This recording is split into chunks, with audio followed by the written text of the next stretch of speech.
I was in the greenhouse. I swear to God. I was taking the plant's temperature. I swear to God. Some of the home gardeners store their seeds indoors, like tomatoes and peppers, which is great. Some become even more creative and they set up a little greenhouse right in their backyard or a small tunnel, which is really great. But the question is, how do you keep track of temperature and how cold it gets during night, especially in places where it gets really cold? Like here in Madison, Wisconsin, it was below freezing last night. Also, it was raining cats and dogs. So you want to keep track of that. How do you do it? Right? You don't want to be waking up in the middle of the night and put on your coat to go and measure the temperature in the greenhouse. Then your significant other is like, hey, where are you going at 1 a.m.? So not only does it feel awkward, but it also raises suspicion, right? Where do you want to go at 1 a.m.? So the way we do it, or you could do it, is by having one of those data loggers, something like this. I use this, and it keeps track of temperature and relative humidity.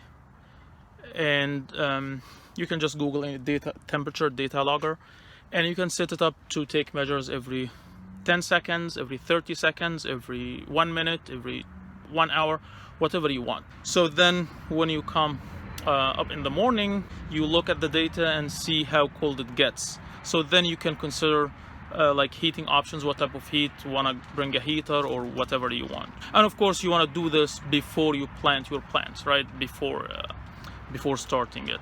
So when I'm talking that now, I'm talking to like the average home gardener, right? If you are a professional or if you have a professional greenhouse, you don't have to worry about that. You will have a professional greenhouse where temperature, humidity, and everything else is controlled, like ventilation and stuff like that. So, but I'm talking to the average home gardener who may not have access to all of that. So, yeah, that was it. So here behind me, I have some peppers and some big beef tomato in here.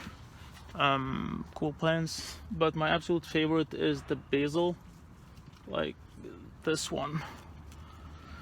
I feel like it's so delicious, right? Every time I see it, every time I come to the greenhouse, I feel like I want to eat it. So I just can't. You know, I'm gonna eat it.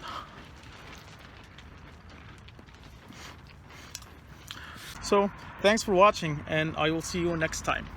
I was in the greenhouse. I swear to God. I was taking the plant's temperature.